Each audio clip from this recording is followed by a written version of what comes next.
La belle-mère criait sur les petites triplées devant la femme de ménage, sans savoir que le millionnaire veuf voyait tout cacher. Abonnez-vous à la chaîne et commentez d'où vous regardez. Le soleil du matin de janvier frappait fort sur les vitres miroitées du duplex à Montmartre, créant des reflets dorés qui dansaient sur les murs recouverts de marbre. L'appartement de 600 mètres carrés était un monument au succès. Sols en porcelaine italienne, meubles signés par des designers renommés et une vue panoramique embrassant toute la côte de la Seine jusqu'à Montmartre. Chaque détail criait sophistication et richesse.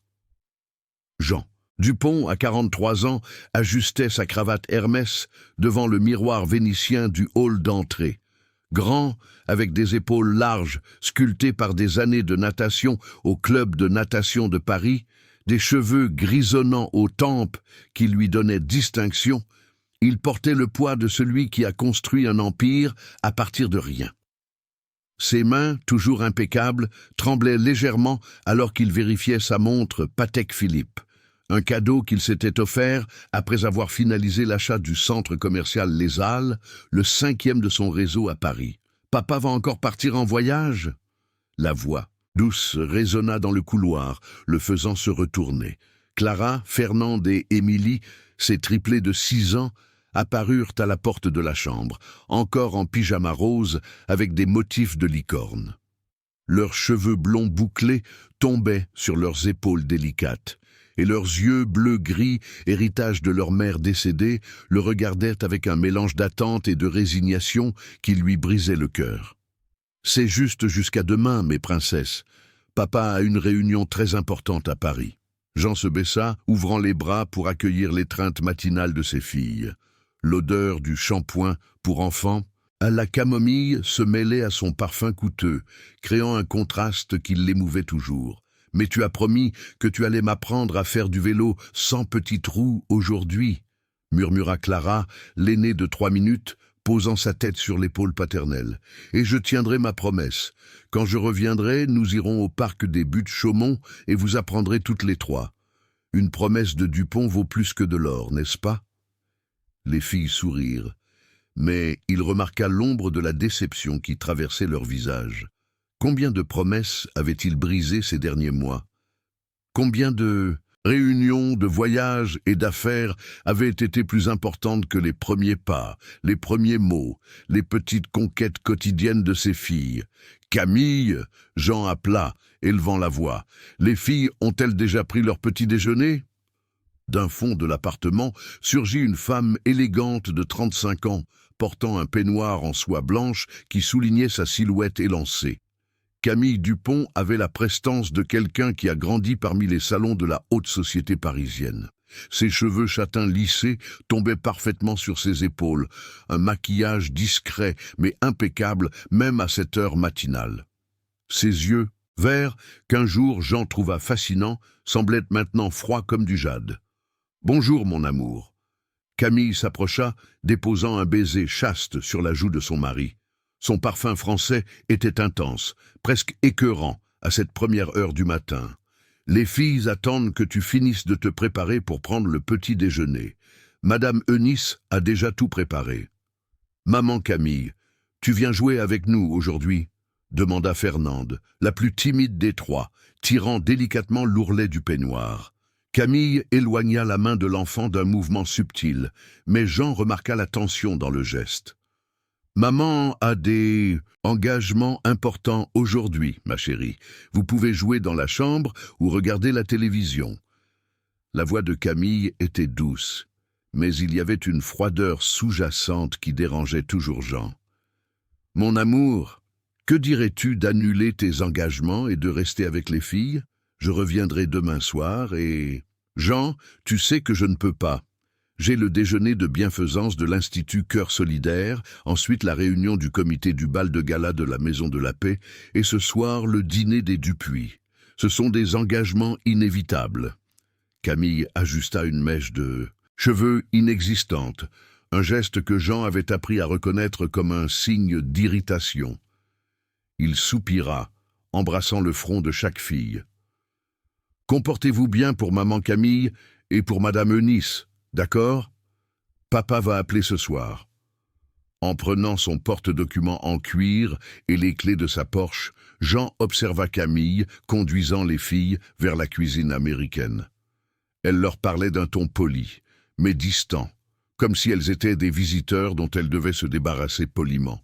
Cette femme élégante et sophistiquée qu'il avait rencontrée lors d'un événement d'affaires 2 ans après la mort de Laetitia semblait être le choix parfait à l'époque. Belle, bien connectée, connaissant les codes sociaux qu'il devait naviguer pour étendre ses affaires.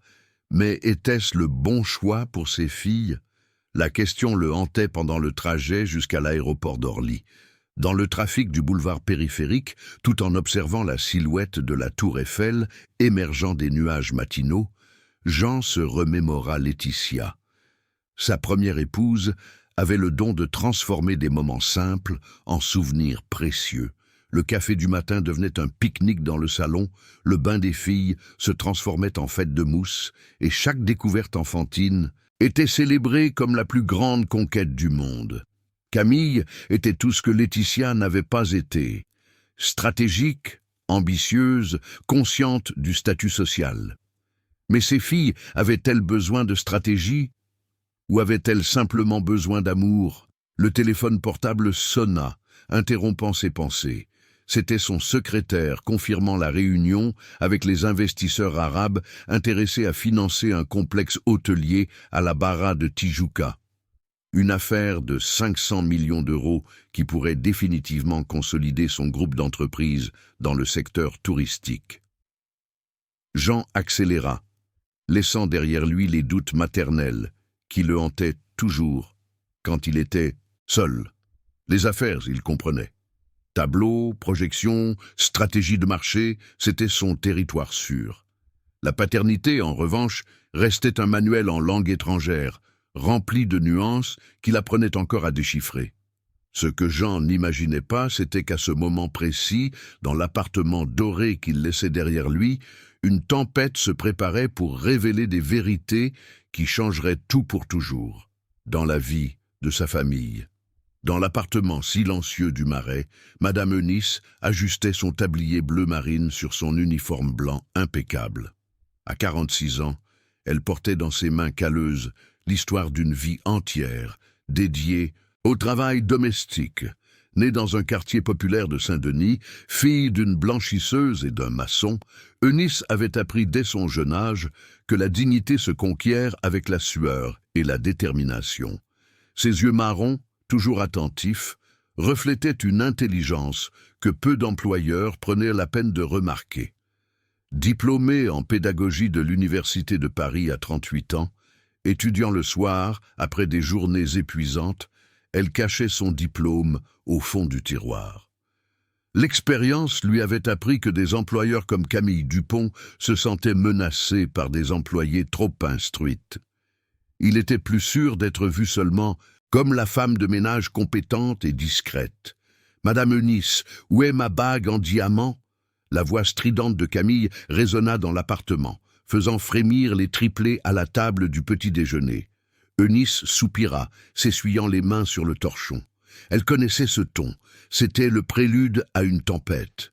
« Elle est dans le porte-bijoux de votre chambre, madame.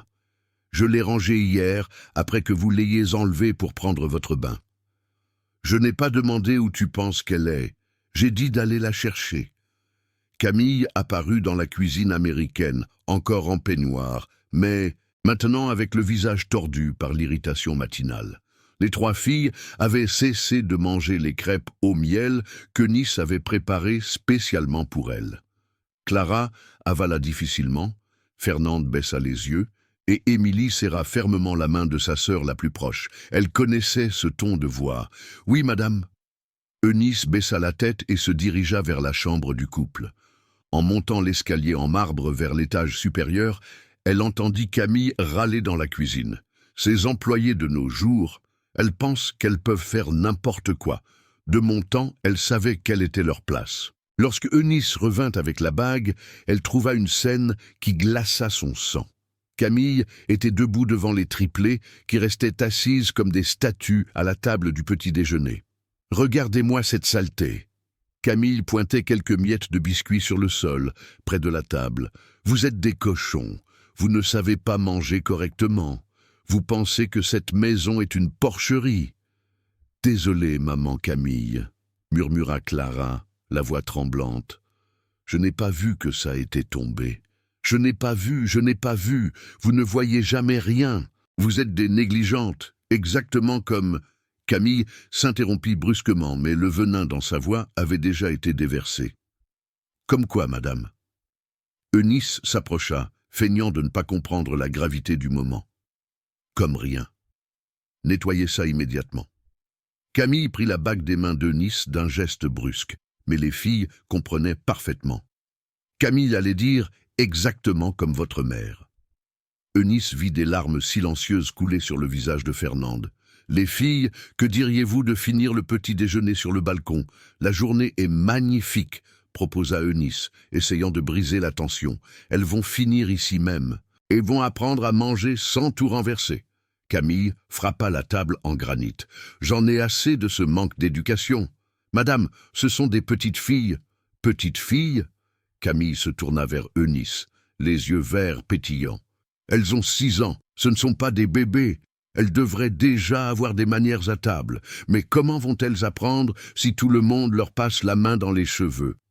Émilie, la plus sensible des trois, commença à pleurer doucement.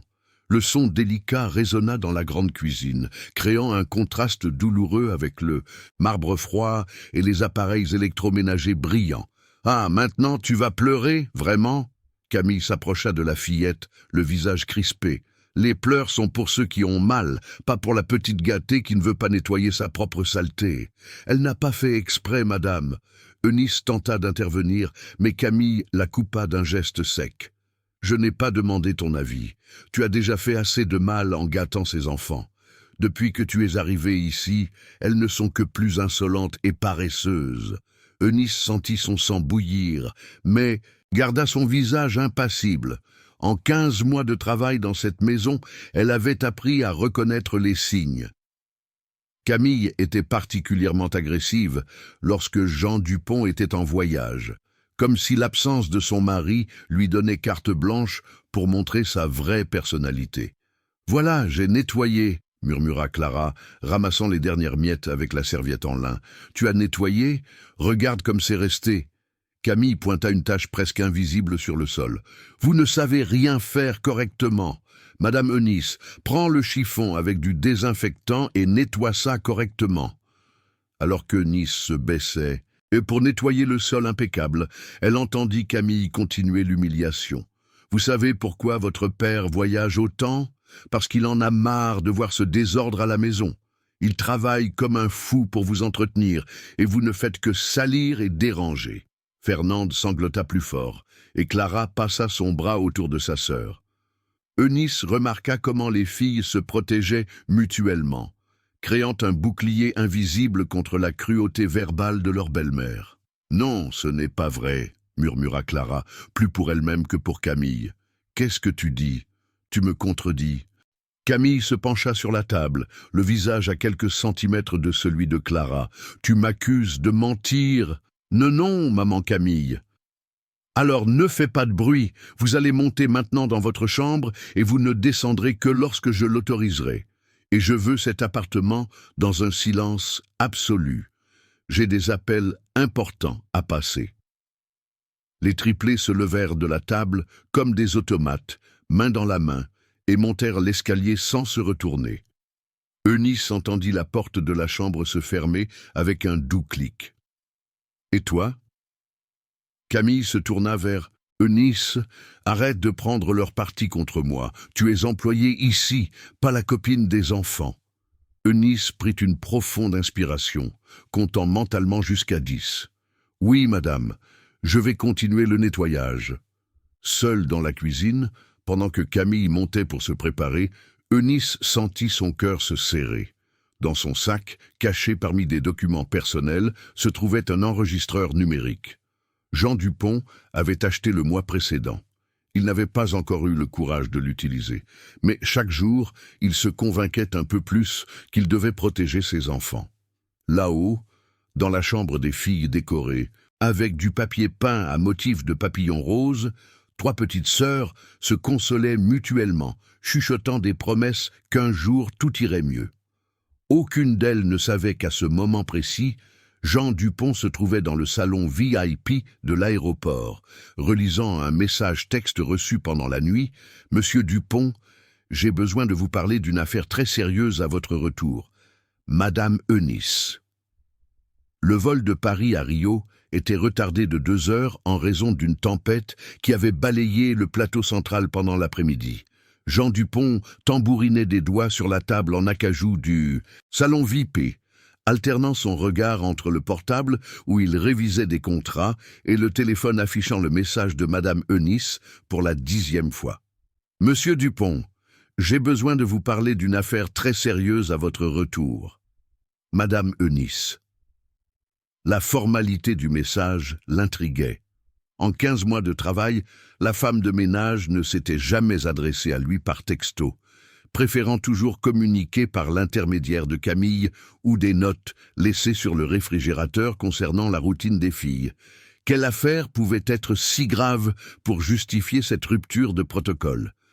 À 18h30, lorsqu'il a enfin atterri à l'aéroport d'Orly, Jean a décidé de ne pas prévenir de son arrivée anticipée. Il voulait surprendre ses filles et peut-être découvrir ce que Madame Eunice avait de si important à lui dire. Le trafic dans le quartier de Saint-Germain-des-Prés était intense, typique d'un mardi soir à la fin de janvier.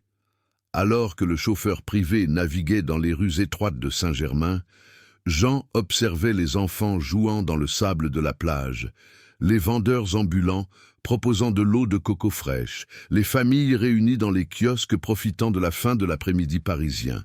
Cette normalité simple et chaleureuse contrastait avec l'environnement formel et contrôlé de son appartement. Il était 19h15 lorsque Jean inséra la clé dans la serrure de la porte principale. L'appartement était silencieux. Étrange pour une heure à laquelle les filles auraient dû être en train de dîner ou de jouer dans le salon. Il laissa sa valise dans le hall et marcha vers la zone sociale. C'est alors qu'il entendit « J'en ai assez de répéter la même chose. Vous êtes des gamines mal élevées. » La voix de Camille résonnait dans la cuisine, chargée d'une dureté que Jean n'avait jamais connue. Instinctivement, il se dirigea vers le couloir, menant à l'espace intime, marchant sur la pointe des pieds, sur le carrelage. « Regardez-moi ce désastre. Vous avez renversé du jus sur la table du salon. » La voix de Camille était encore plus enragée. « Vous ne servez à rien. » Jean s'arrêta derrière le mur qui séparait le couloir du salon. À travers le miroir biseauté qui décorait l'entrée, il pouvait voir partiellement la scène. Ces 3 filles étaient alignées devant le canapé beige en tissu importé, les têtes baissées, encore en uniforme scolaire du lycée Saint-Louis. « Désolé, maman. »« Camille » murmura Clara, la voix presque inaudible. « C'était involontaire. Involontaire, involontaire. Vous faites tout sans le vouloir. » Camille gesticulait de manière dramatique, sa robe midi en soie bleu marine flottant avec ses mouvements brusques. « Vous pensez que je suis une clown? Que je suis ici pour nettoyer le désordre de ces enfants mal élevés ?» Jean sentit son estomac se contracter. Cette femme élégante, qui pendant 2 ans de mariage s'était toujours montrée polie et affectueuse en sa présence, était méconnaissable. Ses gestes étaient agressifs, sa posture intimidante, sa voix chargée d'un mépris qui faisait rétrécir les filles comme des fleurs fanées. « Vous savez pourquoi votre père ne peut pas rester à la maison? Parce qu'il ne supporte pas de voir la honte que vous êtes. » Camille s'approcha des enfants, pointant son doigt vers elle. « Il travaille si dur pour subvenir à cette maison et vous ne faites que salir et déranger. » Fernande commença à sangloter doucement. Le son délicat et désespéré traversa la poitrine de Jean comme une lame aiguisée. Sa fille la plus sensible, qui depuis bébé pleurait lorsqu'elle percevait une tension dans l'air, était délibérément blessée par la femme qui devait la protéger. « Arrête de pleurer, pleurer c'est pour les bébés !» Camille frappa la table basse en verre trempé, faisant sursauter les filles. « Vous pensez que j'ai de la patience pour ça? Vous pensez que je n'ai rien de mieux à faire ?» C'est alors que madame Eunice apparut dans le salon, venant de la cuisine, portant un plateau avec des verres vides. « Madame, puis-je emmener les filles dîner? C'est l'heure. Elles dîneront quand je le dirai. » Camille se tourna vers la femme de ménage, les yeux pétillants de colère. « Et toi, arrête de te mêler. Ce n'est pas suffisant de gâcher ses enfants. Tu dois encore me questionner. » Jean observa madame Eunice baisser la tête, mais remarqua quelque chose de différent dans sa posture. La femme de ménage semblait se contrôler, comme si elle contenait une réaction plus forte. Je pensais juste que... Tu n'es pas payé pour penser, tu es payé pour nettoyer et cuisiner. Camille fit un pas vers madame Eunice, le ton de sa voix montant d'un ton. Si tu n'es pas satisfaite de ton travail ici, la porte est ouverte. Émilie, qui était restée silencieuse, jusqu'alors, murmura presque inaudiblement « Je veux maman ». Le silence qui suivit fut assourdissant. Jean vit Camille se tourner lentement vers la petite, le visage déformé par une expression de pure malice. « Ta maman est morte. Elle est morte et ne reviendra jamais. » Les mots sortirent de la bouche de Camille, comme des coups de poignard. « Et vous savez pourquoi ? Parce qu'elle était faible, exactement comme vous l'êtes en ce moment. » Jean sentit le monde s'effondrer. Léa était morte d'un cancer après un combat courageux de 2 ans. La voir être dérespectée dans sa mémoire et ses filles torturées psychologiquement fut le déclencheur dont il avait besoin. Maintenant, vous allez monter dans votre chambre et je ne veux pas entendre un bruit jusqu'à demain matin. Camille continua, inconsciente d'être observée. Et si j'entends le moindre bruit, le moindre pleur, vous serez punis pour le reste de la semaine. Les triplés. Ils se levèrent en silence, main dans la main, et marchèrent en direction de l'escalier. Jean vit des larmes couler silencieusement sur leurs visages, et la façon dont elles se soutenaient mutuellement, créant une protection désespérée contre la cruauté à laquelle elles venaient de faire face. Madame Eunice les accompagna jusqu'au bas de l'escalier, murmurant quelque chose que Jean ne put entendre, mais qui fit légèrement hocher la tête de Clara. Lorsque les filles disparurent à l'étage, Jean resta immobile, traitant ce qu'il venait de voir. La femme avec qui il s'était marié, pensant offrir une nouvelle figure maternelle à ses filles, était une abuseuse. Depuis combien de mois cette torture psychologique se produisait-elle ? Combien de fois ces princesses avaient-elles souffert en son absence?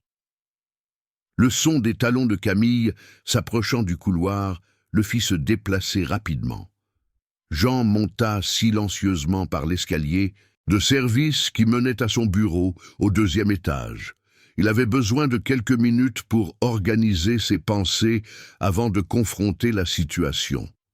Assis dans le fauteuil en cuir, devant la vue nocturne de Montmartre qui l'apaisait toujours, Jean Dupont affronta une vérité dévastatrice.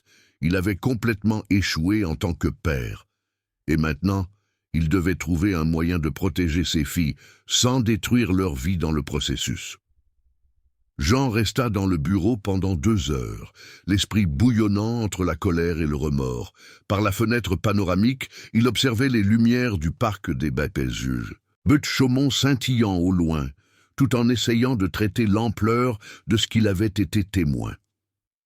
Le son étouffé de la télévision au rez-de-chaussée indiquait que Camille s'était installée dans le salon, probablement en train de regarder l'un de ses programmes de potins à la télévision par câble.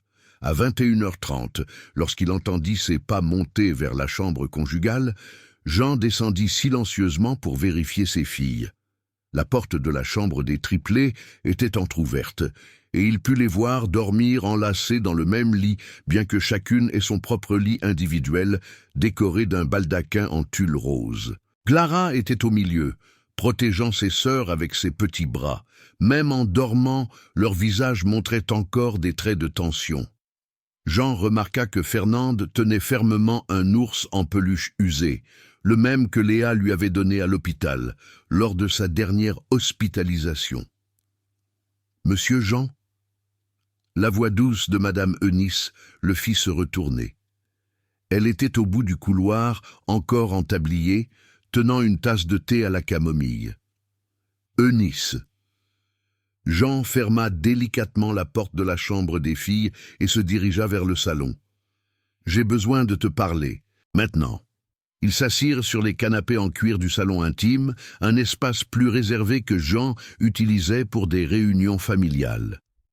Madame Eunice gardait les mains entrelacées sur ses genoux, la posture droite malgré la fatigue visible. « J'ai tout vu », commença Jean, la voix contrôlée mais chargée d'émotion. « Je suis arrivé plus tôt et j'ai été témoin de ce qui s'est passé dans le salon. » Eunice ferma les yeux un instant, comme si un énorme poids s'était retiré de ses épaules. « Grâce à Dieu », murmura-t-elle, « je priais pour que vous découvriez, mais je ne savais pas comment le dire, sans paraître comme une commère. Depuis combien de temps cela se produit-il? Depuis le 3e mois de votre mariage, à peu près. » Eunice regarda Jean droit dans les yeux. « Au début, ce n'était que des commentaires acides quand vous n'étiez pas là. Puis les punitions ont commencé pour n'importe quoi. Pas de dessert, aller se coucher sans dîner, passer l'après-midi enfermé dans la chambre. » Jean sentit ses mains se fermer en poing. « Et ça a empiré ?» « Beaucoup. Au cours des 6 derniers mois, elle leur crie presque tous les jours.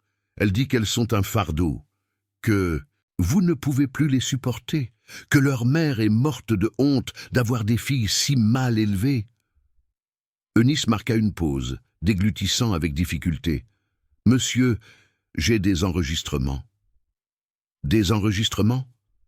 Eunice sortit de son sac un petit enregistreur numérique. « Je l'ai acheté le mois dernier. Chaque fois qu'elle commençait à crier, je l'allumais discrètement. J'ai plus de 15 fichiers audio. » Jean prit l'appareil avec des mains tremblantes. La réalité de l'abus systématique se matérialisait devant lui de manière incontestable. « Pourquoi ne m'as-tu pas contacté plus tôt ?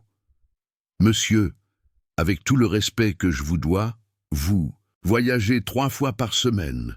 Quand vous êtes à la maison, Madame Camille devient une sainte. Elle parle doucement, caresse les filles, demande des nouvelles de l'école. » Eunice secoua la tête. « Je suis une femme de ménage de banlieue accusant l'épouse d'un millionnaire. Qui me croirait ?» L'honnêteté brute d'Eunice frappa Jean comme un coup de poing dans le ventre. Elle avait raison. Il avait créé une dynamique où son absence permettait à l'abus de se produire et sa présence sporadique maintenait la supercherie. Les filles t'ont-elles déjà dit quelque chose? Elles sont très loyales envers vous.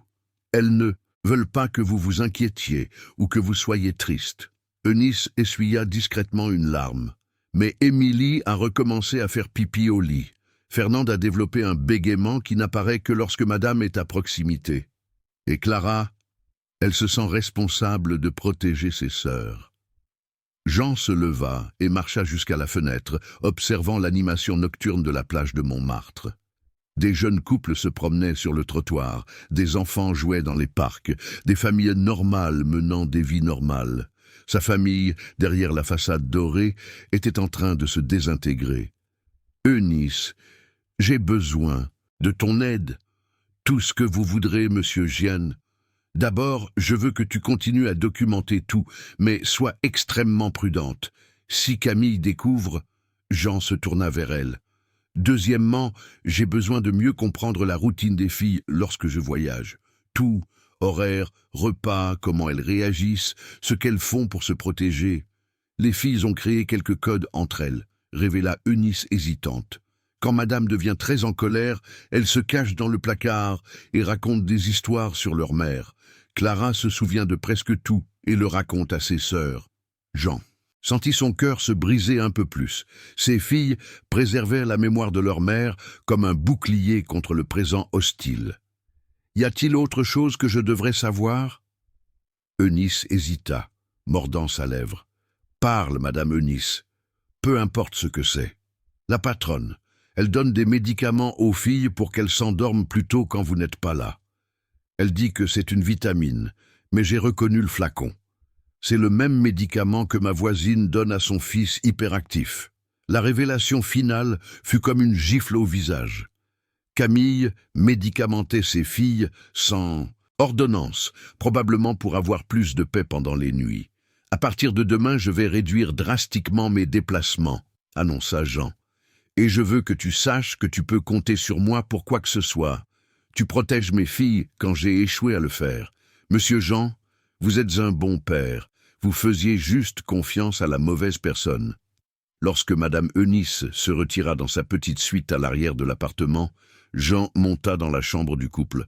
Camille était dans le lit king size, feuilletant un magazine de décoration, semblant être la femme parfaite, attendant son mari de retour de voyage. « Mon amour, quelle agréable surprise !» Elle se leva, portant une chemise de nuit en soie coûteuse, et s'approcha pour l'embrasser. « Pourquoi ne m'as-tu pas prévenu que tu arrivais ?» Jean permit le baiser, mais tout son être rejetait le contact. Ses mains manucurées qui caressèrent son visage étaient les mêmes qui gesticulaient agressivement envers ses filles quelques heures auparavant. « J'ai réussi à terminer tout plus tôt. Comment se sont comportées les filles aujourd'hui? Des petites anges, comme toujours. » Camille sourit, le mensonge s'écoulant de ses lèvres avec une facilité troublante. « Elles ont bien dîné et ont fait leur devoir, et se sont endormies sans se plaindre. Tu as très bien éduqué tes filles. » Jean hocha la tête, forçant un sourire tout en planifiant intérieurement chaque mouvement qu'il ferait pour détrôner la fausse reine de son château doré. Le lendemain matin, Jean se réveilla à 5h30 avec une détermination de fer courant dans ses veines. Camille dormait profondément à ses côtés, le visage détendu créant un masque d'innocence qu'il savait maintenant être faux. Il enfila un survêtement et sortit pour sa course matinale le long de la Seine, mais cette fois avec un objectif au-delà de l'exercice physique. À 47 ans, Marcia Auguste était l'une des détectives privées les plus respectées de Paris. Ancienne inspectrice de la police, elle avait monté sa propre entreprise après sa retraite, se spécialisant dans les affaires de garde d'enfants et d'investigation d'entreprise. Jean la connaissait de quelques consultations de sécurité pour ses centres commerciaux. Ils se rencontrèrent au Café de Flore à 7h, loin des cercles sociaux du Marais où Camille circulait. Marcia arriva à l'heure, portant un costume bleu marine discret, les cheveux gris attachés en un chignon bas, les yeux en amande toujours attentifs aux détails. « Jean, au téléphone, tu as mentionné une situation familiale délicate, » commença Marcia, remuant son café sans sucre. « J'ai besoin d'une enquête complète sur ma femme. Historique professionnel, relations antérieures, situation financière avant le mariage, antécédents, tout. » Jean gardait la voix basse, mais ferme. Marcia étudia son visage pendant quelques secondes. « Puis-je demander ce qui a motivé cette décision ?» Jean relata les événements de la nuit précédente, voyant l'expression de Marcia se durcir à mesure qu'il décrivait le traitement que Camille réservait au triplé. « Je comprends. Et tu veux garder cela confidentiel ?»« Absolument. Camille ne peut rien soupçonner pour l'instant. Je dois comprendre complètement avec qui je traite avant de prendre toute mesure légale. » Marcia nota quelques informations dans un carnet discret. « Je vais commencer dès aujourd'hui. Combien de temps me donnes-tu ? » « 2 semaines. » Et Marcia, il y a une chose de plus. Jean hésita.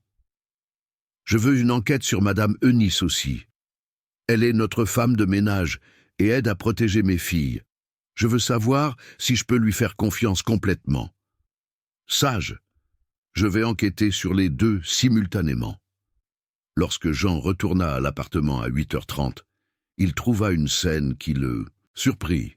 Dans la cuisine américaine, Camille préparait des crêpes tout en discutant joyeusement avec les triplés au sujet de la sortie qu'elle ferait au centre commercial Les Halles. « Papa !» Les 3 filles coururent vers lui, l'embrassant avec un enthousiasme sincère. « Bonjour, princesse. Avez-vous bien dormi ?» Jean se baissa pour recevoir les câlins, observant discrètement leurs expressions. « Maman Camille a dit que nous allions acheter des vêtements neufs pour l'anniversaire de grand-mère Marguerite, » annonça Clara, mais Jean remarqua une hésitation dans sa voix. « C'est super. Vous le méritez. » Jean regarda Camille, qui souriait radieusement, portant un ensemble en maille beige qui soulignait son élégance naturelle. « Mon amour, je pensais qu'il serait bien qu'elle se prépare un peu pour la fête de ta mère le week-end prochain. » Camille s'approcha, déposant un baiser affectueux sur sa joue. « Tu ne te déranges pas si je dépense un peu pour elle, n'est-ce pas ?» La performance était impeccable. Si Jean n'avait pas été témoin de la scène de la nuit précédente, il croirait fermement à l'acte de la femme dévouée et affectueuse. « Bien sûr que non, faites-en une journée spéciale. » Jean accepta le café que Madame Eunice lui offrait, échangeant un regard rapide avec la femme de ménage. Pendant le petit déjeuner, Jean observa chaque interaction. Camille était particulièrement attentive aux filles, leur demandant leurs préférences de couleur, louant les coiffures que Madame Eunice avait faites, jusqu'à offrir du jus d'orange supplémentaire. Les triplés répondaient poliment, mais Jean remarquait la tension subtile dans leur petit corps, comme si elles étaient constamment prêtes à reculer. « Les filles, que diriez-vous d'aller vous brosser les dents pendant que je parle un petit moment avec papa ?» suggéra Camille doucement. Une fois seule, elle s'approcha de Jean avec une expression préoccupée. « Mon amour, je dois te dire quelque chose. Hier soir, après que tu sois monté voir les filles, elles ont fait une terrible crise parce qu'elles voulaient rester éveillées jusqu'à ton arrivée. J'ai fini par être un peu plus ferme que d'habitude. » Jean faillit s'étouffer avec son café. Camille anticipait, créant une version déformée des événements au cas où les filles lui en parleraient. « Crise ? Tu sais comment elles sont quand tu reviens de voyage. Elles deviennent euphoriques et ne veulent pas aller dormir. J'ai dû expliquer que les règles existent pour être respectées. » Camille soupira dramatiquement. « Parfois, je me sens un peu perdu avec leur éducation. Tu fais sembler que c'est si facile. Tu t'en es bien sorti, mon amour. La discipline est importante. » Le sourire de soulagement qui traversa le visage de Camille confirma les soupçons de Jean. Elle manipulait activement le récit, préparant des justifications au cas où il découvrirait des fragments de vérité. À 10 heures, lorsque Camille et les filles sont sorties pour le centre commercial, Jean en profita pour discuter avec Madame Eunice sans interruption. « Comment se comporte-t-elle aujourd'hui ? » ?»« Complètement différemment, monsieur Jean.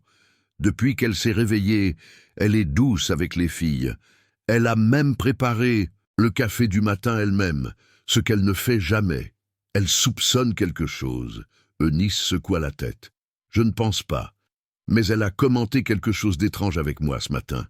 Elle a demandé si j'avais dit quoi que ce soit à vous hier soir. » »« Et qu'avez-vous répondu ? » ?»« Que j'avais seulement averti que les filles avaient dîné et qu'elles dormaient. » Jean acquiesça, impressionné par la présence d'esprit d'Eunice.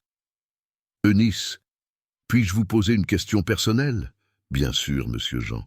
Pourquoi vous souciez-vous autant de mes filles ? Je veux dire, au-delà de votre travail ?» Eunice baissa les yeux un moment, les mains lissant son tablier. « Monsieur Jean, j'ai perdu mon mari il y a 5 ans dans un accident de chantier. Il était maçon, il ne restait que moi et ma fille, Bruna. Elle a 16 ans maintenant. Elle étudie dans le même lycée que vos filles avec une bourse complète. » Eunice regarda par la fenêtre, la voix tremblante. « Quand j'ai commencé à travailler ici et que j'ai vu comment les filles souffraient, je me suis rappelé de ce que je ressentais seul et démuni. Chaque enfant mérite d'avoir quelqu'un qui veille sur lui. Votre fille va bien ? Oui, monsieur, c'est une fille studieuse. Elle veut devenir médecin. Je travaille ici en pensant à son avenir aussi. » Jean ressentit une douleur dans sa poitrine. Eunice ne protégeait pas seulement ses filles par bonté. Elle construisait un avenir meilleur pour sa propre fille à travers un travail digne. Eunice, peu importe ce qui se passera dans les prochaines semaines, je veux que vous sachiez que vous aurez mon soutien, vous et votre fille. » Les yeux de la femme de ménage se remplirent de larmes. « Merci, monsieur Jean. Vous êtes un homme bon. » Lorsque son téléphone sonna à 14 heures, Jean vit le nom de Marcia sur l'écran. « Jean, j'ai déjà obtenu quelques informations préliminaires sur Camille Dupont. Je peux vous dire que le nom de famille n'est pas réel. Elle l'a légalement changé il y a 3 ans. Et il y a plus. J'ai trouvé des dossiers d'au moins 2 emplois précédents où elle a été licenciée pour incompatibilité comportementale avec des mineurs. Pouvons-nous nous rencontrer demain? Jean termina l'appel avec le cœur battant.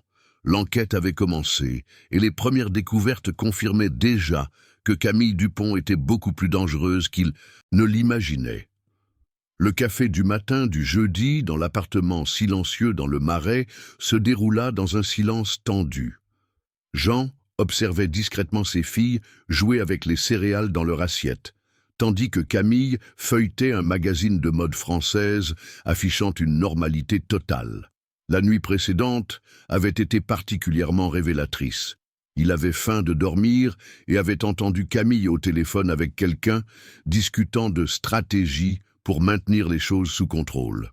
À 9h30, après que Camille soit partie pour son pilate matinal au club, Jean se dirigea vers le bureau de Marcia Auguste à Saint-Germain-des-Prés. Le bâtiment commercial discret sur la rue de Rennes abritait divers professionnels libéraux, offrant l'anonymat nécessaire à la rencontre.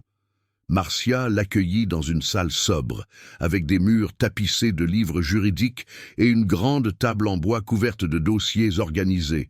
Son visage grave indiquait que les découvertes ne seraient pas agréables. « Jean, asseyez-vous. Ce que j'ai découvert sur Camille Dupont va au-delà de vos soupçons les plus sombres. » Elle ouvrit un dossier épais et en sortit une série de documents. D'abord, son vrai nom est Camille Rodriguez da Silva, née à Nanterre, en banlieue parisienne. Le nom de famille Dupont a été adopté légalement en 2021, un an avant de vous rencontrer. Jean fronça les sourcils. Pourquoi changer de nom? Pour effacer le passé. Marcia feuilleta quelques papiers. Camille a travaillé comme nourrice dans au moins 4 familles entre 2018 et 2021, toutes dans le sud de Paris, toutes des familles aisées. Dans 3 d'entre elles, elle a été licenciée pour faute grave. Quel genre de faute grave? Dans la première, la famille Moreau de Montmartre, elle a été surprise en train de frapper un enfant de 5 ans avec une cuillère en bois.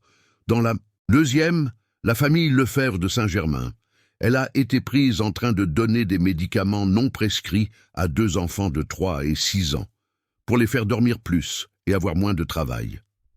Marcia marqua une pause, laissant le poids des mots s'installer. Dans la troisième, la famille Dubois du Marais, elle a été accusée de vol et d'agression psychologique. Jean sentit son sang se glacer. Et la 4e famille.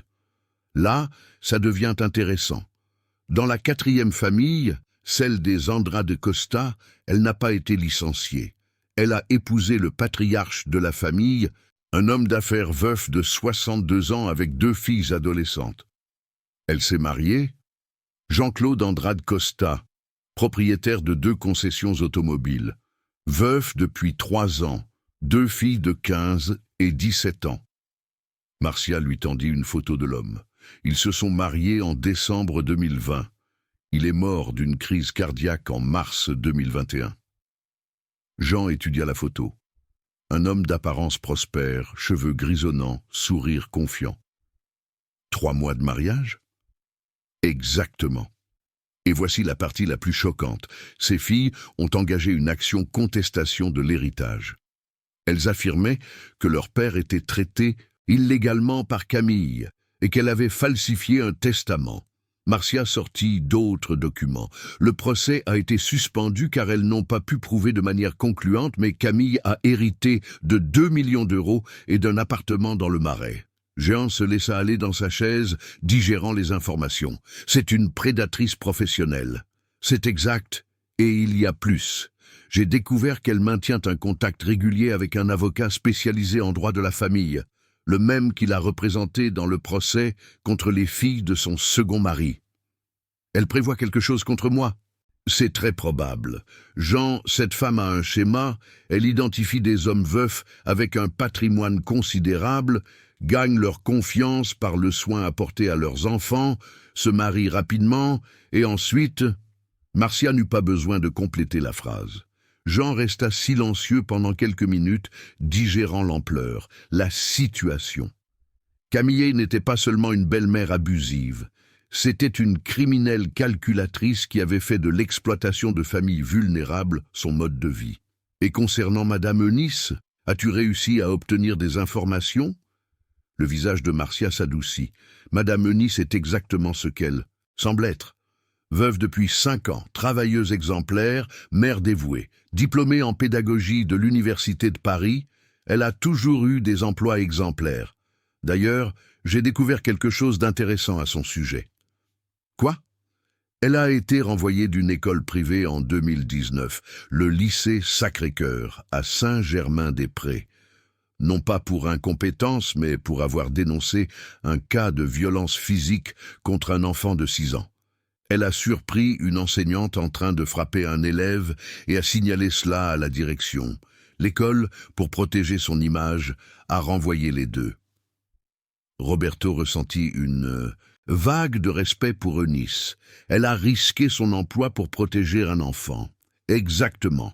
Et il y a plus. J'ai réussi à contacter 3 familles où elle a travaillé auparavant. Toutes la louent chaudement. Surtout pour la manière affectueuse dont elle traite les enfants.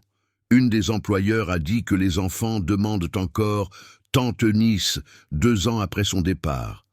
Marcia ferma le dossier sur Eunice et prit un autre, plus fin. « Roberto, il y a quelque chose d'autre sur Camille que tu dois savoir. Pire que ce que nous avons déjà découvert. Elle a un fils. » Roberto se sentit comme si on lui avait donné un coup de poing. Un fils. Léonard Lefebvre, 15 ans, interné dans une clinique psychiatrique à Versailles depuis janvier 2021, 1 mois avant qu'elle ne se marie avec Jean-Claude André. L'information frappa Roberto comme un éclair. Elle a abandonné son propre fils pour se marier? Apparemment. Le garçon n'a pas de problème psychiatrique grave. D'après ce que j'ai pu apprendre, il souffrait d'anxiété et de dépression, probablement dues à l'abandon paternel et à l'instabilité familiale. Rien qui justifie une hospitalisation prolongée. Roberto se leva et marcha jusqu'à la fenêtre du bureau, observant l'animation de la rue. Une mère passait avec une poussette, un père jouait avec son jeune fils sur le trottoir, des scènes quotidiennes de famille normale qui semblaient surréalistes après les révélations de Marcia. Comment une personne peut-elle être si calculatrice, abandonner son propre fils pour épouser un homme pour de l'argent? Sociopathie, Roberto. Camille montre tous les signes classiques.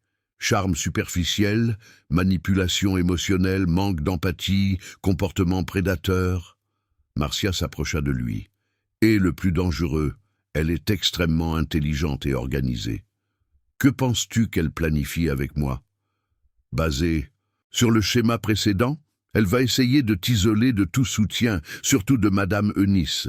Ensuite, elle commencera à créer des situations qui justifient de te médicaliser, prétendant que c'est du stress, des problèmes de santé. En même temps, elle va essayer de transférer des biens à son nom. L'objectif final est d'hériter de tout quand tu mourras, de cause apparemment naturelle. Roberto se tourna vers Marcia, la détermination grandissant dans ses yeux. « Elle ne va pas y arriver. Je ne vais pas laisser qu'elle détruise mes filles, ni me utilise comme une autre victime. » Roberto, il est crucial que tu maintiennes la normalité à la maison.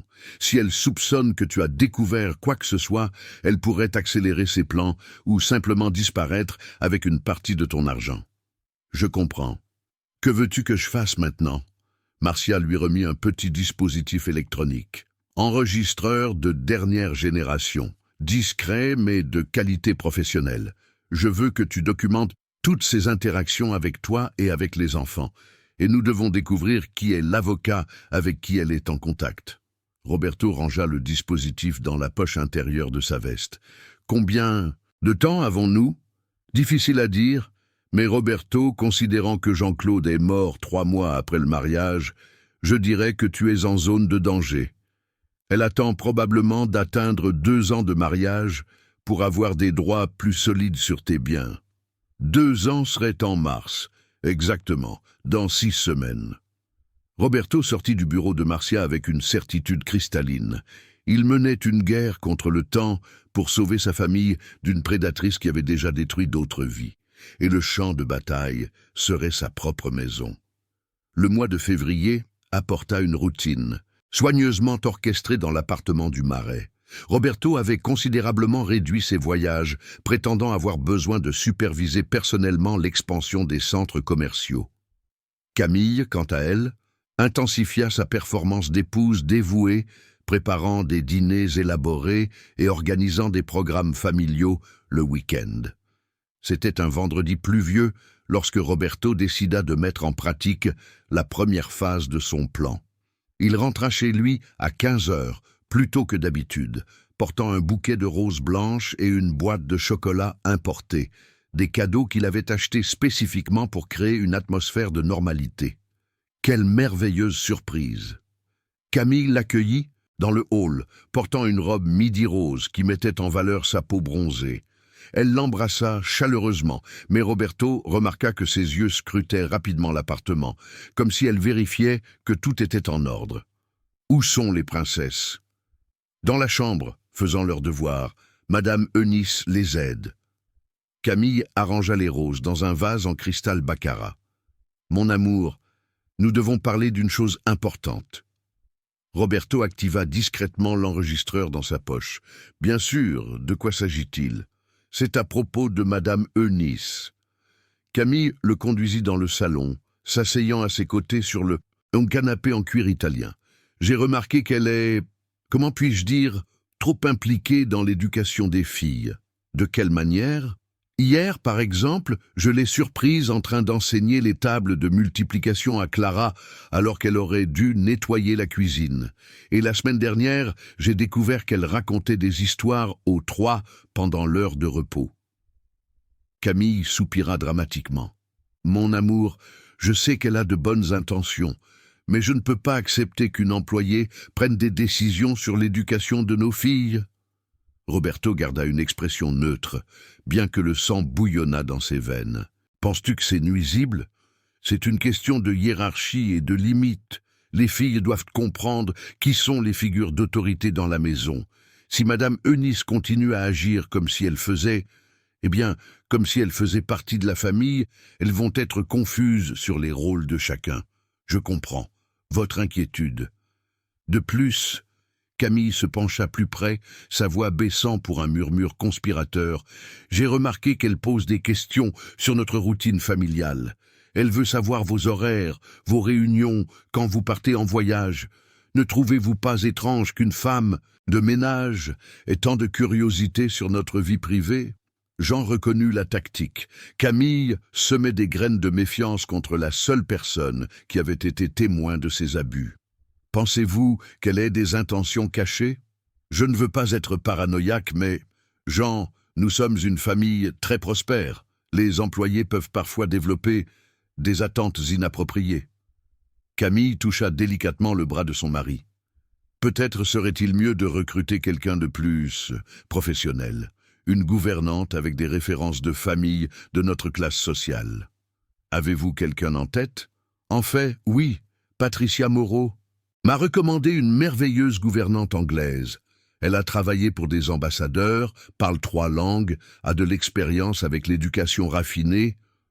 Camille marqua une pause calculée.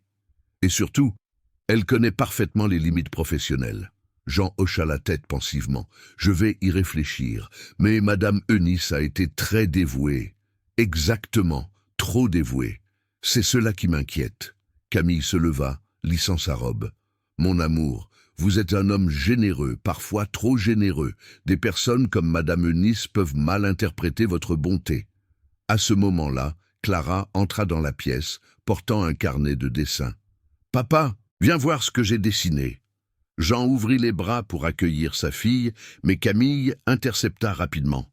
« Clara, as-tu terminé tout l'exercice de mathématiques que je t'ai laissé ?»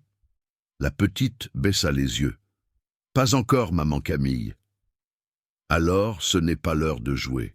Retourne dans ta chambre et termine tout avant le dîner. » Le ton de Camille était ferme, mais contrôlé en présence de Jean.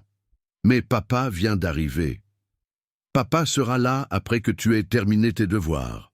Camille s'approcha de Clara, posant une main sur l'épaule de la fillette avec une pression suffisante pour être inconfortable. Ou préfères-tu rester sans télévision ce soir? Jean vit l'éclat de peur dans les yeux de sa fille. Vas-y, princesse, nous en parlerons plus tard. Lorsque Clara s'éloigna, la tête baissée, Camille se tourna vers Jean avec un sourire compréhensif. Tu vois, c'est exactement ce dont je parle. Madame Eunice apprend aux filles à me manquer de respect. Avant son arrivée, elle ne remettait jamais en question mes instructions. Comment ça? Elle leur bourre la tête d'idées selon lesquelles elles peuvent interrompre les adultes, qu'elles n'ont pas besoin de terminer leurs tâches avant de jouer. Camille secoua la tête. J'essaie d'enseigner la discipline et la responsabilité, mais elle sabote mes efforts. Jean se leva. Je vais parler aux filles. Dans la chambre des triplés, il trouva Madame Eunice, aidant Fernande avec un exercice de français, tandis qu'Émilie coloriait des dessins et Clara terminait des problèmes de mathématiques. L'atmosphère était calme et productive, très différente de la tension qui régnait toujours lorsque Camille était présente. Comment se passe la leçon, les filles? Papa! Les trois laissèrent tout tomber et coururent pour l'embrasser. Madame Eunice nous enseigne une méthode plus facile pour faire des soustractions, annonça Fernande avec enthousiasme. C'est vrai? Et quel est le secret? Eunice sourit timidement. Monsieur Jean, c'est juste une méthode que j'ai apprise à l'université pour les enfants qui ont des difficultés avec la soustraction. Vous avez fait des études, Madame Eunice? Demanda Émilie avec une curiosité sincère. Eunice hésita, regardant Jean. Oui, ma chérie, pédagogie. Qu'est-ce que la pédagogie? C'est l'étude de la meilleure façon d'enseigner aux enfants. Jean observa l'interaction chaleureuse entre Eunice et ses filles. La gouvernante répondait aux questions avec une patience infinie, expliquait les concepts de manière ludique, et plus important, les filles se sentaient en sécurité et à l'aise en sa présence. Les filles, terminez vos leçons et nous discuterons ensuite. Madame Eunice, pouvez-vous venir avec moi un moment? Dans le bureau, Jean ferma la porte et activa le système audio pour masquer la conversation. Eunice, Camille fait pression pour vous licencier. Le visage de la gouvernante pâlit. Pourquoi, monsieur Jean? Ai-je fait quelque chose de mal? Vous faites tout correctement. C'est exactement le problème. Jean s'assit dans le fauteuil en cuir. Elle réalise que les filles vous font plus confiance qu'à elle. Et cela menace ses plans. Quel plan? Jean prit une profonde inspiration. Il était temps de révéler une partie de la vérité. Eunice, j'ai engagé un détective privé. Camille n'est pas celle qu'elle prétend être. Elle a déjà été mariée. Et il y a de fortes indications qu'elle représente un danger pour moi et pour les filles. Eunice s'assit lourdement sur la chaise devant le bureau. Mon Dieu, je savais qu'il y avait quelque chose de très mauvais avec cette femme. J'ai besoin que vous continuiez à documenter tout, mais maintenant c'est encore plus crucial. Et Eunice, si jamais vous sentez que les filles sont en danger immédiat, appelez ce numéro. Jean lui remit une carte avec le numéro direct de Marcia Auguste. À tout moment du jour ou de la nuit. Monsieur Jean, et si elle me licencie avant que nous puissions prouver quoi que ce soit? Cela ne va pas arriver, mais si cela arrive, j'ai déjà un plan alternatif. Jean ne mentionna pas que le plan alternatif incluait d'offrir à Eunice un poste permanent en tant que gouvernante des filles, avec un salaire 3 fois supérieur à l'actuel et un contrat avec tous les avantages. Il devait garder Eunice près de lui. Elle était le seul rempart entre ses filles et une femme qu'il savait maintenant capable de tout. En bas, Camille préparait un dîner spécial, fredonnant une douce mélodie tout en assaisonnant du saumon grillé. Pour tout observateur extérieur, elle semblait être l'épouse parfaite s'occupant de sa famille. Mais Jean savait maintenant que chaque geste affectueux était calculé, chaque sourire un masque soigneusement construit. Le jeu d'échecs avait commencé et il était déterminé à protéger ses reines. Le début de mars arriva avec une chaleur étouffante à Paris. Jean avait mis en place une nouvelle routine. Il travaillait depuis le bureau à domicile 3 jours par semaine, prétendant avoir besoin de superviser un projet spécial.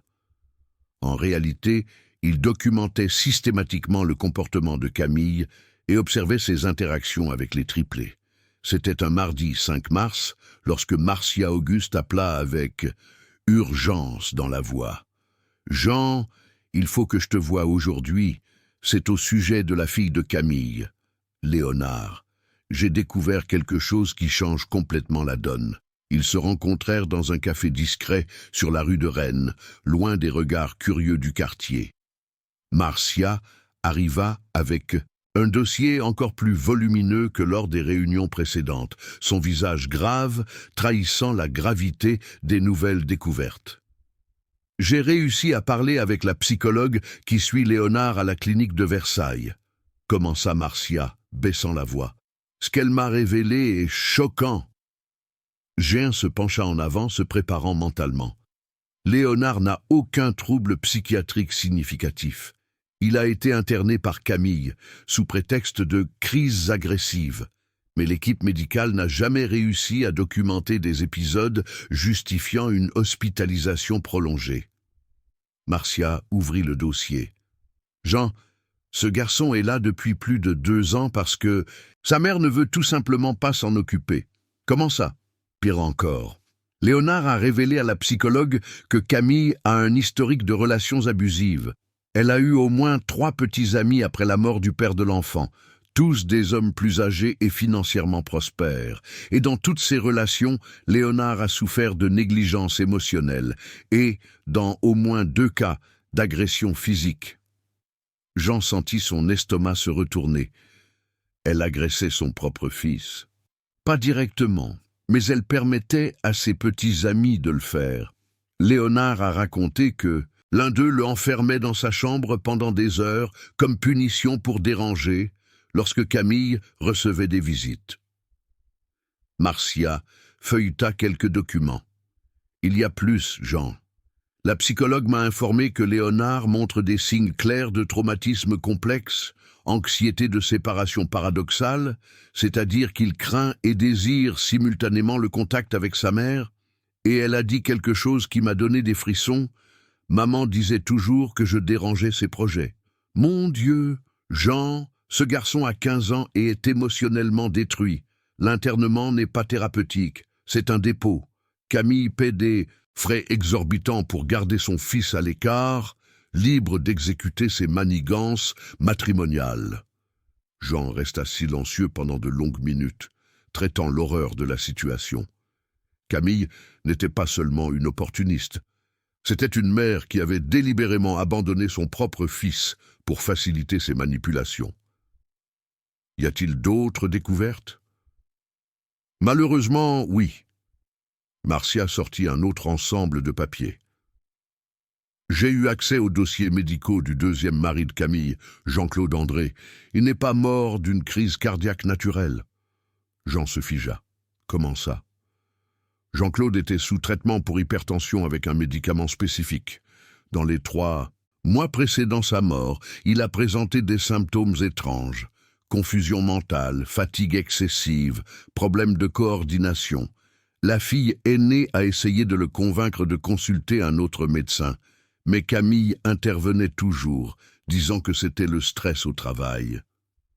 Et qu'a révélé l'autopsie? Il n'y a pas eu d'autopsie complète. La mort a été attribuée à une crise cardiaque fulminante. L'affaire a été rapidement classée. Marcia se pencha plus près. Mais Jean, j'ai réussi à contacter sa fille, Patricia Lefebvre. Elle soupçonne que la belle-mère manipulait les médicaments de son père. As-tu des preuves? Circonstancielles, mais consistantes. Patricia m'a montré des flacons de médicaments qu'elle a trouvés dans la chambre de Camille après la mort de son père. Des médicaments que Jean-Claude ne devait pas prendre, certains avec des prescriptions falsifiées. Jean sentit comme si le sol disparaissait sous ses pieds. Elle l'a assassiné. Il est impossible de le prouver maintenant, mais le schéma est clair. Isolement de la victime, contrôle des médicaments, manipulation médicale, et mort subite entraînant un héritage significatif. Marcia ferma le dossier. Jean, tu es en danger réel et immédiat. Et les filles, elles aussi. Si Camille se rend compte que tu as découvert ses plans, elle pourrait accélérer le calendrier. Et les enfants, elles sont des témoins potentiels de tout ce qui pourrait arriver. Jean se leva brusquement, marchant jusqu'à la fenêtre du café. Dans la rue, il observa des familles normales passer, des parents emmenant leurs enfants à l'école, des mères poussant des poussettes, des scènes quotidiennes d'une vie qu'il pensait avoir, mais qu'il découvrait être une illusion soigneusement construite. « Marcia, j'ai besoin d'un plan. Je ne peux pas simplement l'affronter ou demander le divorce. Cela pourrait mettre les filles en danger encore plus grand. » « Je suis d'accord. Nous devons être extrêmement prudents. » Marcia s'approcha de lui. « Jean, je veux te proposer quelque chose. Documentons Camille en train de commettre un crime flagrant. Quelque chose d'irréfutable qui permette son arrestation immédiate. Quel type de crime? Médication illégale des enfants. Si nous réussissons à la surprendre en donnant des médicaments non prescrits à ses filles, nous aurons des preuves solides d'abus d'enfants. » Jean hocha lentement la tête. « Comment faisons-nous cela?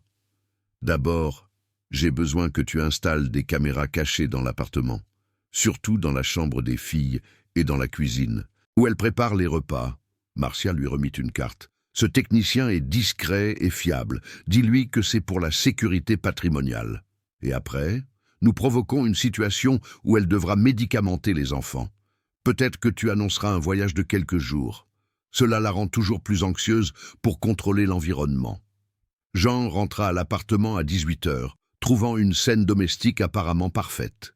Camille aidait les triplés avec leurs devoirs à la table de la salle à manger, tandis que Madame Eunice préparait le dîner. L'odeur de gratin de pommes de terre embaumait l'air, et la musique classique jouait doucement sur le système audio. « Papa !»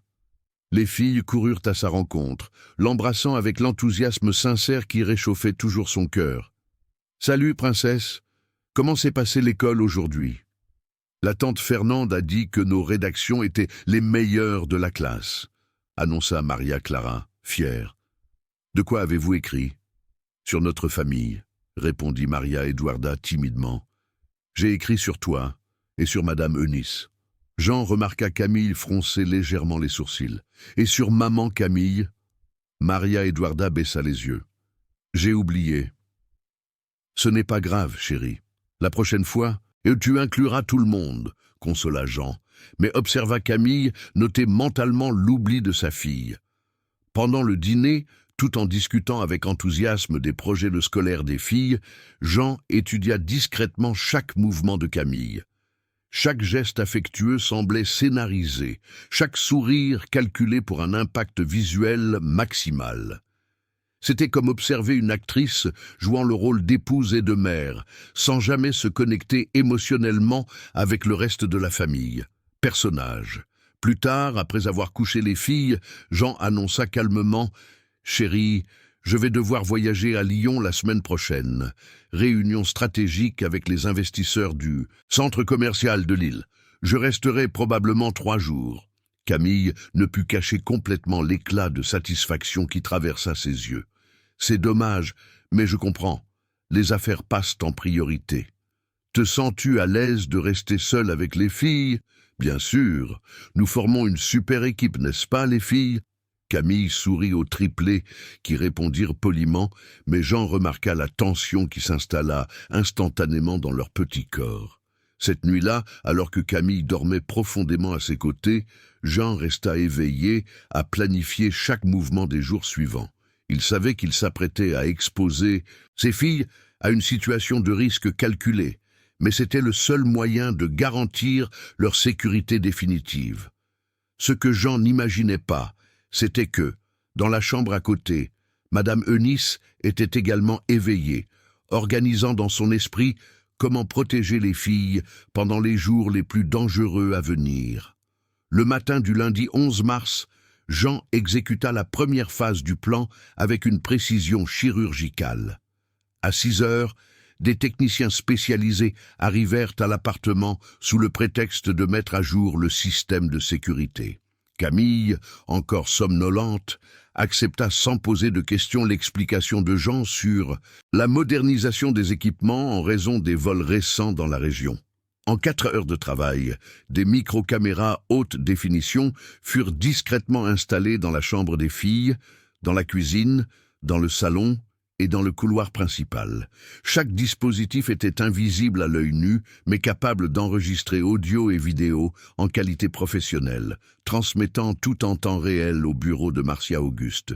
« Monsieur Jean, le système est complètement opérationnel », informa le technicien principal, remettant une tablette discrète. « Vous pouvez tout surveiller à distance, via cette application. » À 14 heures, Jean simula son départ pour Lyon avec une performance convaincante.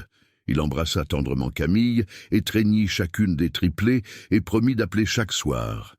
Madame Eunice reçut des instructions détaillées sur la routine des filles, tandis que Camille faisait semblant d'écouter distraitement, planifiant déjà mentalement ses 3 jours de liberté totale.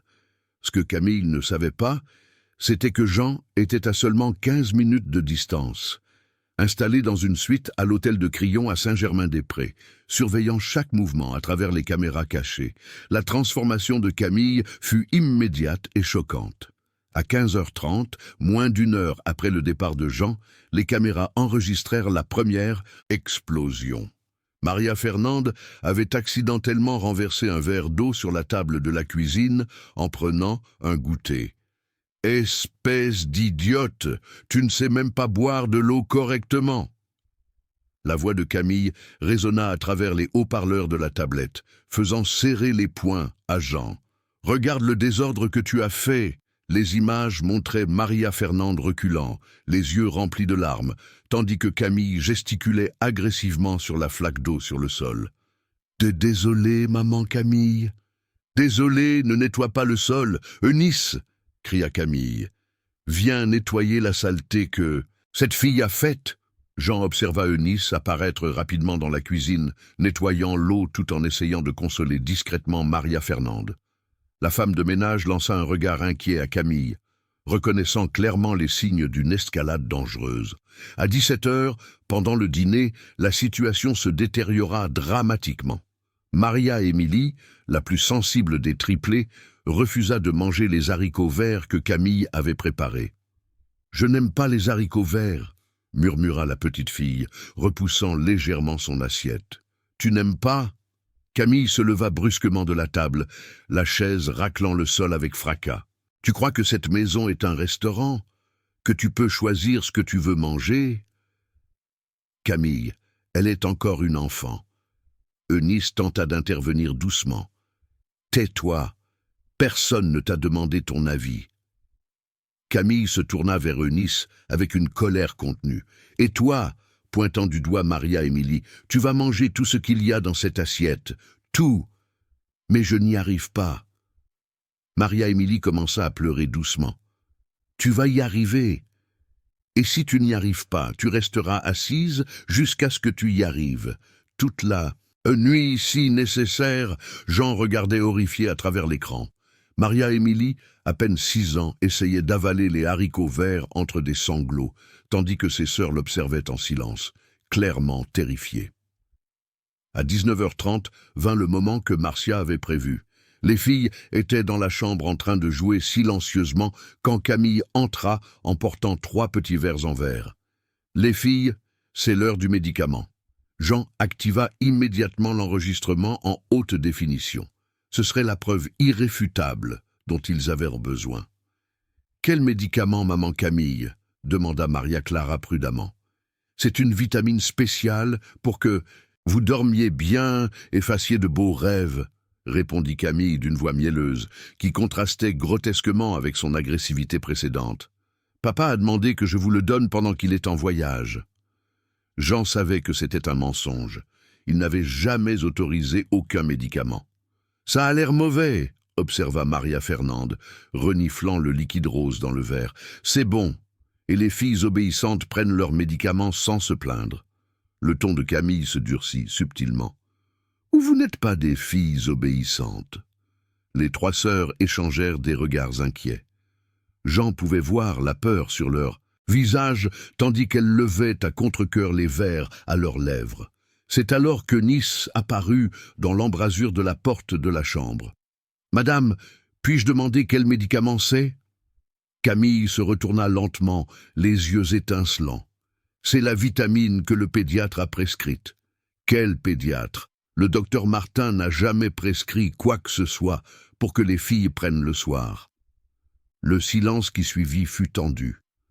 Jean pouvait voir Camille calculer rapidement une réponse. C'est un nouveau médecin que Jean a consulté, un spécialiste en nutrition infantile. Le mensonge sortit maladroitement de sa bouche. Eunice fit un pas dans la chambre. « Puis-je voir l'ordonnance ?» L'ordonnance est restée avec Jean. Il l'a emportée à Lyon. Camille improvisait clairement maintenant. Alors peut-être qu'il vaudrait mieux attendre qu'il revienne pour confirmer. « Comment ça ?» Le masque de Camille tomba enfin complètement. « Tu remets en question mes décisions? Tu m'accuses de mentir devant mes belles filles ?» Jean observait fasciné et horrifié. Chaque mot était enregistré en haute définition. « Non, madame, je pense juste que tu n'es pas payé pour penser, tu es payé pour obéir. » Camille.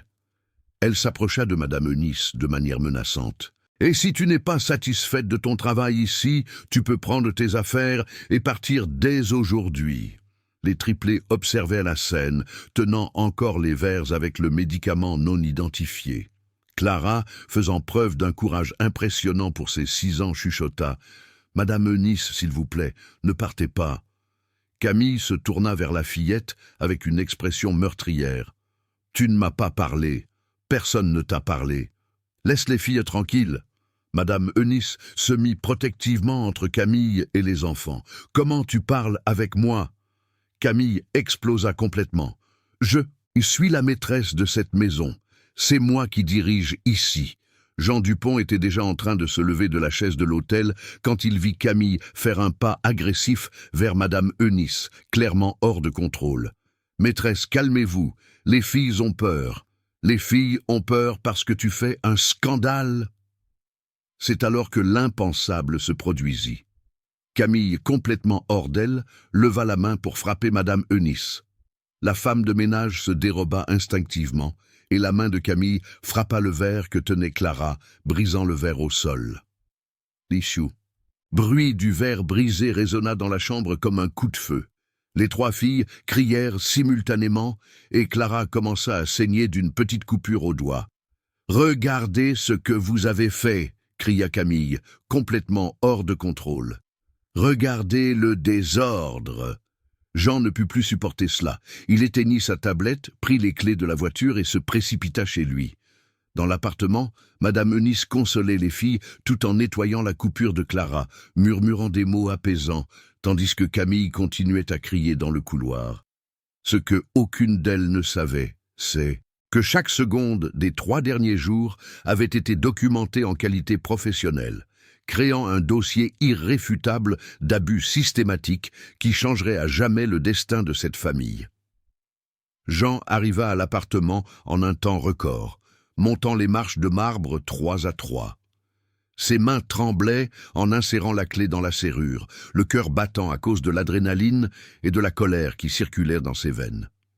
Il était 20h15 et l'appartement était plongé dans un silence tendu qui contrastait avec le bruit de la mer à l'extérieur. Dans le hall d'entrée, il trouva madame Eunice en train de préparer une petite valise de voyage à côté de la porte. Ses yeux étaient rouges, mais sa posture restait digne malgré la tempête qu'elle avait affrontée. « Monsieur Jean, grâce à Dieu, vous êtes revenu. » La voix de madame Eunice était enrouée, mais ferme. Elle m'a renvoyé. Elle a dit que j'avais jusqu'à demain matin pour partir. « Où sont les filles ? » « Dans la chambre, monsieur. J'ai réussi à les calmer un peu, mais elles ont très peur. » Clara, madame Eunice eut du mal à avaler. Clara a demandé si c'était à cause d'elle que je partais. Jean sentit son cœur se briser un peu plus. Ces filles se blâmaient pour le chaos qu'une femme manipulatrice avait créé dans leur vie. « Madame Eunice, écoute bien, tu ne pars pas. Tu peux défaire cette valise. » Jean toucha délicatement l'épaule de la femme de ménage. « À partir d'aujourd'hui, beaucoup de choses vont changer dans cette maison. » Il monta silencieusement vers la chambre des triplés. La porte était entr'ouverte, et à travers l'ouverture, il pouvait voir ces 3 princesses enlacées sur le lit de Clara. Elles portaient encore leurs uniformes scolaires, mais étaient pieds nus, les cheveux blonds, en désordre, les visages tachés de larmes. « Papa !» Fernande fut la première à le voir. « Tu es revenu !»« Oui, mon amour. » Jean s'assit au bord du lit, ouvrant les bras pour accueillir l'étreinte désespérée de ses 3 filles. « Et je ne vais plus voyager pendant un bon moment. »« Madame Eunice s'en va », murmura Émilie, la voix presque inaudible. « Maman Camille a dit que c'était de notre faute. Ce n'était pas de votre faute. Rien de tout cela n'était de votre faute. » Jean embrassa le front de chaque fille, sentant l'odeur douce du shampoing pour enfants qui le calmait toujours. « Madame, Eunice ne part pas. Elle va rester ici, s'occupant de vous. Mais maman Camille a dit... » Maman Camille avait tort. Jean choisit ses mots avec soin. Parfois, les adultes s'énervent et font des choses qu'ils ne devraient pas faire, mais papa est ici maintenant pour tout régler. Clara, toujours la plus perspicace, étudia le visage de son père avec attention. « Papa, maman Camille ne nous aiment pas, n'est-ce pas ?» La question frappa Jean comme un coup de poing dans l'estomac. Ses yeux se remplirent de larmes qu'il tenta de cacher, mais Clara avait perçu la vérité qu'il avait essayé de dissimuler si longtemps. « Papa va s'occuper de vous, toujours. Personne d'autre ne va crier sur vous ou vous faire sentir mal. » Jean tira les 3 filles plus près. « Vous êtes les choses les plus importantes au monde pour moi. Plus importantes que n'importe quel travail, n'importe quel argent, n'importe quoi. Tu promets ? La promesse de Dupont vaut plus que de l'or. Vous vous en souvenez ? » Après avoir laissé les filles un peu plus tranquilles, Jean descendit pour faire face à l'affrontement final. Camille était dans le salon, assise élégamment sur le canapé en cuir, feuilletant un magazine de décoration comme si de rien n'était. Elle avait échangé sa robe tachée contre un ensemble en soie vert émeraude, retouché son maquillage et coiffé ses cheveux. Elle semblait l'épouse parfaite attendant le mari revenant de voyage. « Mon amour, quelle surprise !» Camille se leva gracieusement, marchant vers lui avec un sourire radieux. « Tu as réussi à terminer tout plus tôt ?» Jean l'observa s'approcher, étudiant chaque micro-expression, chaque geste calculé. C'était fascinant et terrifiant de voir une sociopathe en pleine action.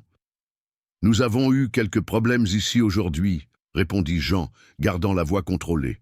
« Des problèmes ?» Camille inclina la tête avec une expression confuse. « Quel genre de problème ?»« Madame Eunice m'a parlé de l'incident, de toi la renvoyant. » Le sourire de Camille vacilla pendant une fraction de seconde avant de se rétablir. « Ah, ça, Jean, je ne voulais pas t'inquiéter avec ces questions domestiques pendant ton voyage, mais... » Camille soupira dramatiquement. « J'ai dû prendre une décision difficile. » « Quelle décision ?» Madame Eunice devenait de plus en plus désobéissante. Aujourd'hui, elle m'a manqué de respect devant les filles, a remis en question mes décisions concernant leur éducation. Jean s'approcha d'elle, touchant délicatement son bras. « Mon amour, je sais que tu as de l'affection pour elle, mais je ne peux pas accepter qu'une employée mine mon autorité en tant que mère des filles. » Jean acquiesça pensivement. « Je comprends. Et quelle décision as-tu prise concernant leur éducation ?»« Comment ça ?»« Le médicament. Madame Eunice a mentionné que tu donnais un type de médicament aux filles. » Jean observa une ombre traverser le visage de Camille. C'était presque imperceptible, mais il cherchait exactement cette réaction. « Ah, le sirop!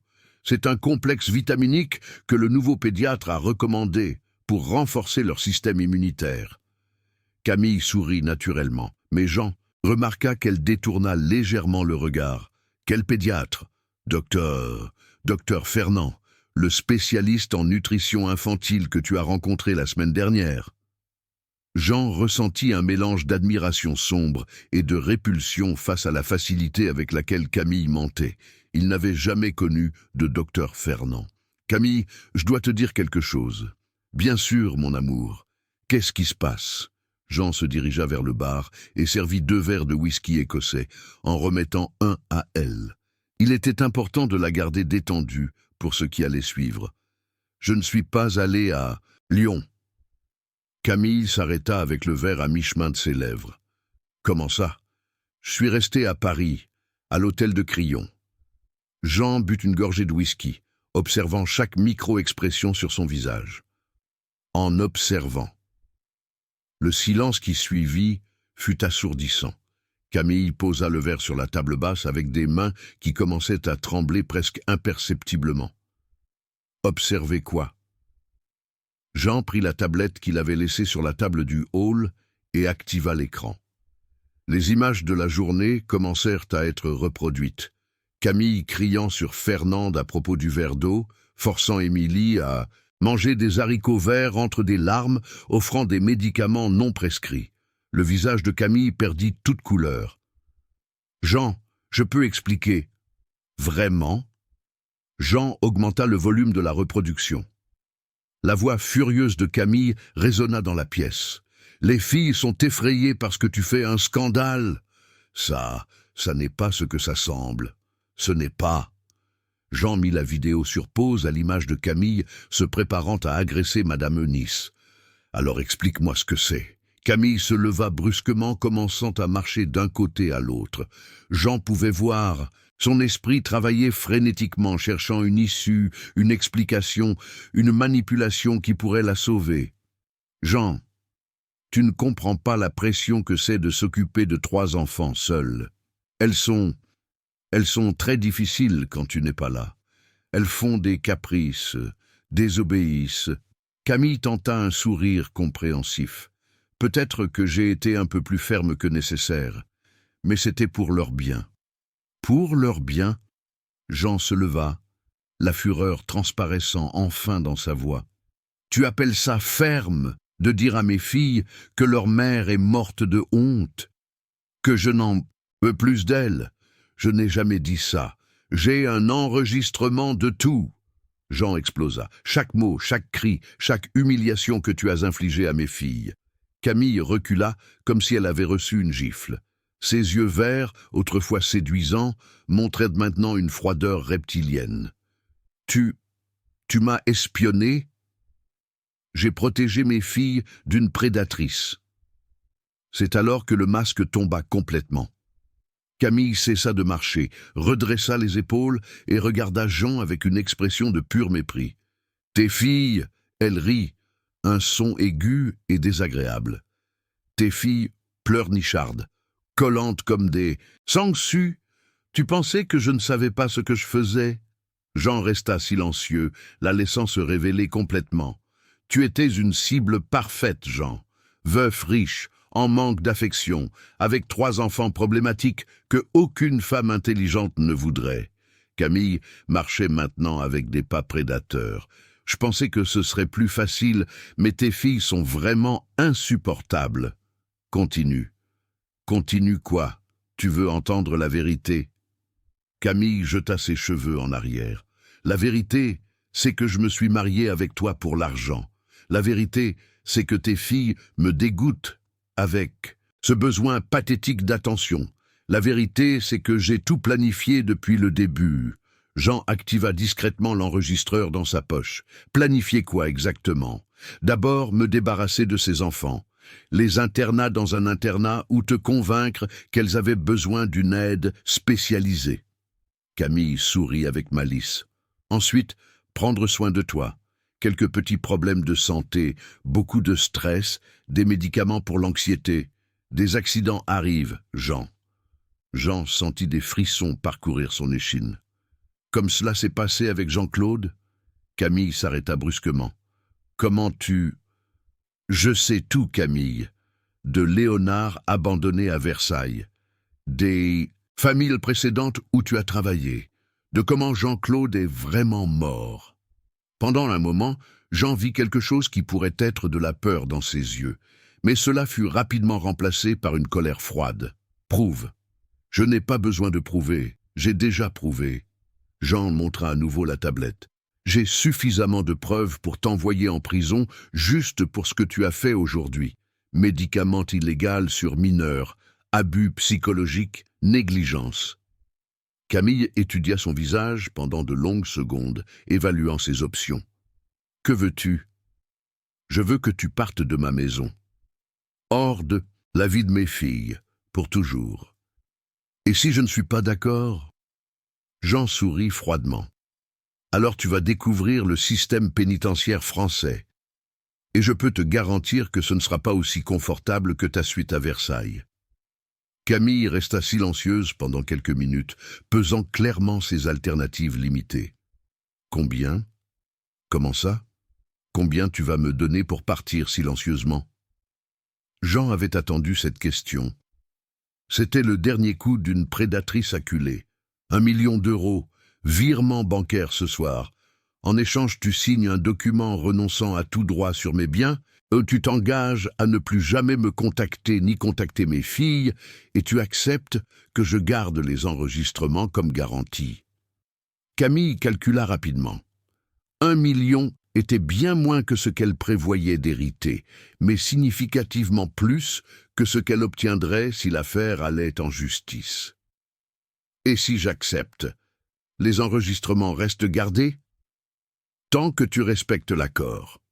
Fait. 3 heures plus tard, Jean observait Camille faire ses valises précipitamment. Elle se déplaçait avec une efficacité mécanique, emballant seulement le « il » était essentiel. Les bijoux coûteux, les robes de créateurs, les chaussures importées, tout avait été soigneusement organisé dans 2 grandes valises. Lorsqu'elle descendit pour la dernière fois l'escalier en marbre de son appartement dans le Marais, Camille s'arrêta un moment dans le hall. Jean attendait une sorte d'adieu dramatique, peut-être une dernière tentative de manipulation. Au lieu de cela, elle dit simplement « Tes filles vont demander beaucoup de travail. Elles sont exactement comme leur mère, faibles et mielleuses. » Jean ne répondit pas. Il ouvrit simplement la porte et regarda la femme qui avait détruit la paix de sa famille disparaître dans le matin parisien. Là-haut, dans la chambre des triplés, 3 petites sœurs dormaient, enlacées, sans savoir qu'elles venaient d'être libérées d'un cauchemar. Et au fond de l'appartement, Madame Eunice pleurait silencieusement de soulagement, pensant à sa fille adolescente qui continuerait à étudier en sécurité. Jean Dupont se retrouva seul dans le grand salon de son appartement doré, observant le lever du soleil sur la plage du Marais. Il avait perdu presque 2 ans de sa vie et une partie considérable de sa fortune. Mais il avait gagné quelque chose de bien plus précieux, la certitude qu'il ne permettrait plus jamais à quelqu'un de blesser ses filles. À partir de ce jour, la vie de la famille Dupont prendrait un tournant complètement nouveau, un tournant construit sur la vérité, la protection et enfin l'amour véritable. N'oubliez pas de liker, de vous abonner à la chaîne, d'activer la cloche. Et si vous avez regardé jusqu'ici, commentez « J'ai regardé jusqu'ici » et laissez votre avis sur cette histoire. Ah, et n'oubliez pas de regarder la prochaine vidéo qui apparaît à l'écran final. Elle est très émouvante.